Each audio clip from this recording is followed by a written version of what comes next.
Jemaat Tuhan yang dikasihi oleh Tuhan kita Yesus Kristus, kita memasuki minggu keempat di bulan April tahun 2020.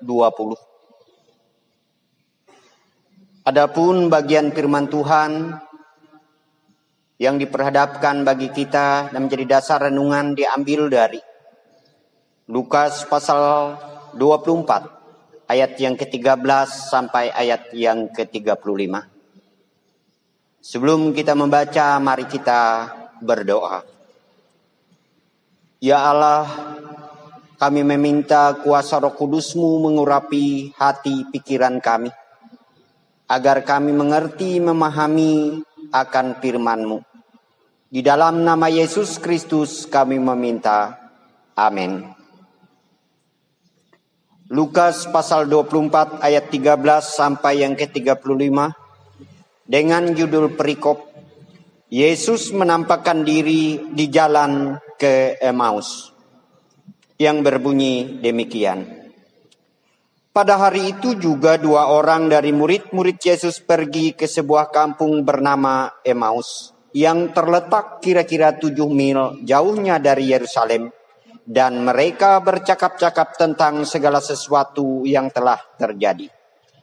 Ketika mereka sedang bercakap-cakap dan bertukar pikiran, datanglah Yesus sendiri mendekati mereka, lalu berjalan bersama-sama dengan mereka. Tetapi ada sesuatu yang menghalangi mata mereka, sehingga mereka tidak dapat mengenal Dia. Yesus berkata kepada mereka, "Apakah yang kamu percakapkan sementara kamu berjalan?"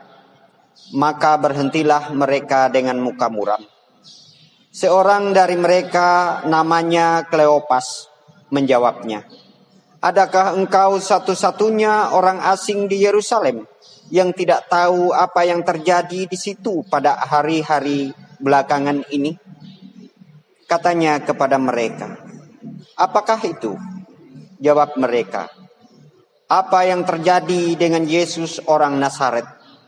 Dia adalah seorang nabi yang berkuasa dalam pekerjaan dan perkataan di hadapan Allah dan di depan seluruh bangsa kami. Tetapi imam-imam kepala dan pemimpin-pemimpin kami telah menyerahkan dia untuk dihukum mati dan mereka telah menyalibkannya. Padahal kami dahulu mengharapkan bahwa dialah yang datang untuk membebaskan bangsa Israel. Tetapi sementara itu telah lewat 3 hari sejak semuanya itu terjadi. Tetapi beberapa perempuan dari kalangan kami telah mengejutkan kami. Pagi-pagi buta mereka telah pergi ke kubur dan tidak menemukan mayatnya. Lalu mereka datang dengan berita bahwa telah kelihatan kepada mereka malaikat-malaikat yang mengatakan bahwa ia hidup. Dan beberapa teman kami telah pergi ke kubur itu dan mendapati bahwa mereka memang benar yang dikatakan perempuan-perempuan itu, tetapi dia tidak mereka lihat. Lalu ia berkata kepada mereka, "Hai kamu orang bodoh, betapa lambannya hatimu sehingga kamu tidak percaya segala sesuatu yang telah dikatakan para nabi. Bukankah Mesias harus menderita semuanya itu untuk masuk ke dalam kemuliaannya?"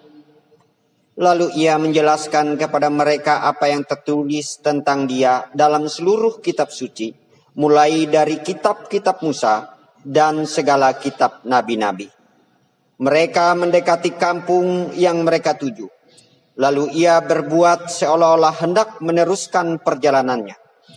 Tetapi mereka sangat mendesaknya, katanya, "Tinggallah bersama-sama dengan kami, sebab hari telah menjelang malam, dan matahari hampir terbenam."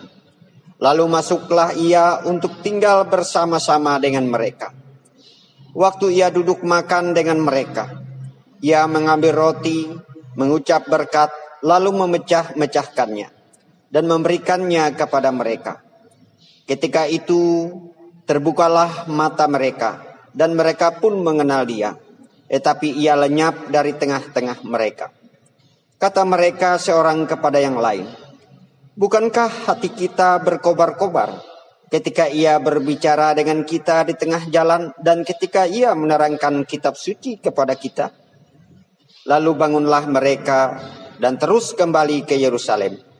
Di situ mereka mendapati ke-11 murid itu. Mereka sedang berkumpul bersama-sama dengan teman-teman mereka. Kata mereka itu, "Sesungguhnya Tuhan telah bangkit dan telah menampakkan diri kepada Simon." Lalu kedua orang itu pun menceritakan apa yang terjadi di tengah jalan dan bagaimana mereka mengenal dia pada waktu ia memecah-mecahkan roti. Yang berbahagia ialah kita yang mendengarkan firman Tuhan dan yang memeliharanya. Amin. Saudara sidang jemaat yang dikasihi oleh Tuhan kita Yesus Kristus. Dalam Lukas pasal 24 ayat yang ke-13 sampai yang ke-35. Menggambarkan keinginan orang yang sudah percaya kepada Yesus. Pada masa Yesus hidup, orang percaya bahwa Yesus adalah seorang nabi yang berkuasa dalam pekerjaan dan perkataan di hadapan Allah dan di seluruh bangsa Israel.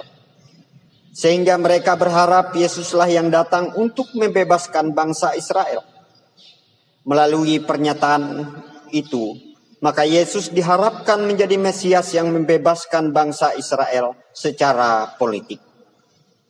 Apakah keinginan dan harapan itu dipenuhi oleh Yesus?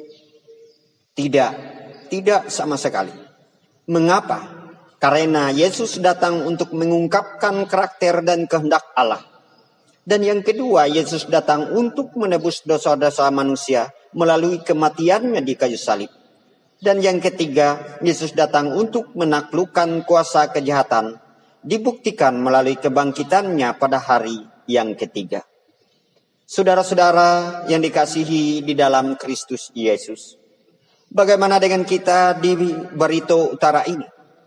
Dalam hal ini kita sebagai warga GKE yang hidup, bekerja dan berusaha di Muara Teweh dan sekitarnya.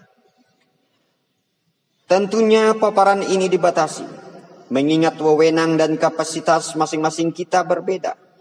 Untuk itu, saya hanya mengingatkan kita kembali pada keinginan kita yang tidak seperti yang kita inginkan. Keinginan kita tergambar dari hasil keputusan Sidang 2 Majelis Jemaat GKE Muara Teweh tahun 2019 yang dilaksanakan akhir bulan Februari yang telah lewat. Dalam pelaksanaannya telah dibentuk panitia dalam rangka perayaan Pekan Paskah, baik jemaat maupun kategorial.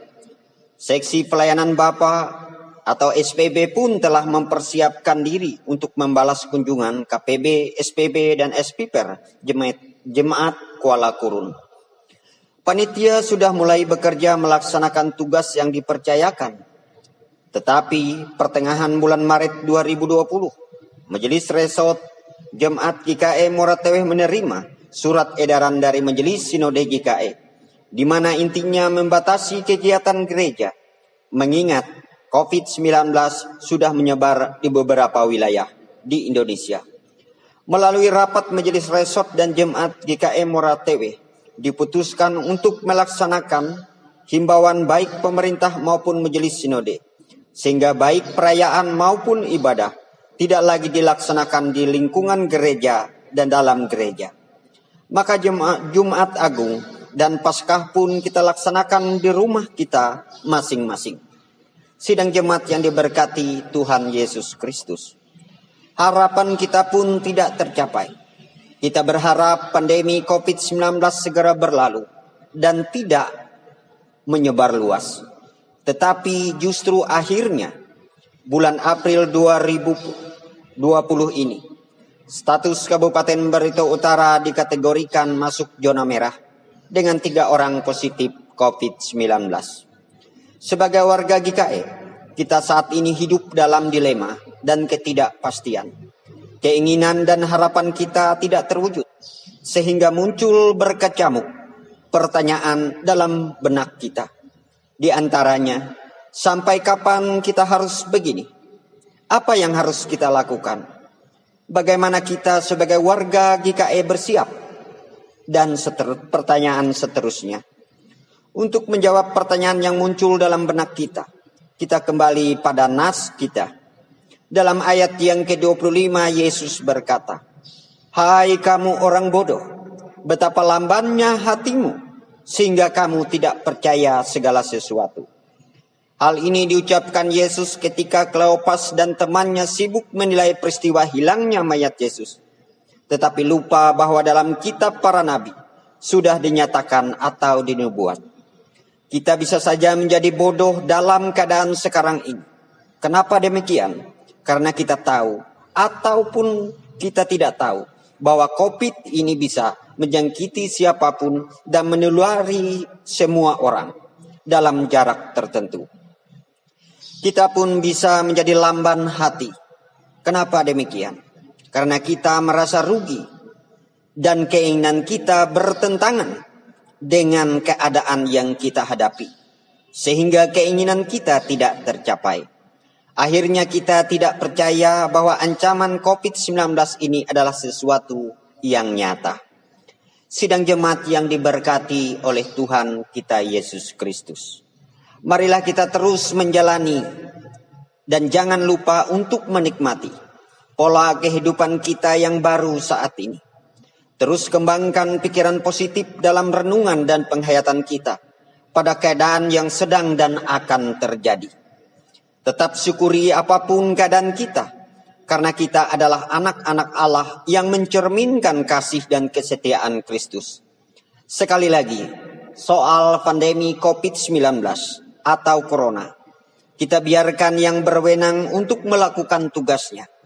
Tugas kita mengikuti dan mematuhi anjuran sebagaimana himbauan pemerintah dan pihak kesehatan. Kita doakan diri kita dan semua yang terlibat dalam penanganan pandemi COVID-19 agar selalu dilindungi oleh kuasa Roh Kudus dan diselamatkan. Selamat beraktivitas di rumah dan selamat hari Minggu. Tuhan Yesus Kristus memberkati kita. Amin.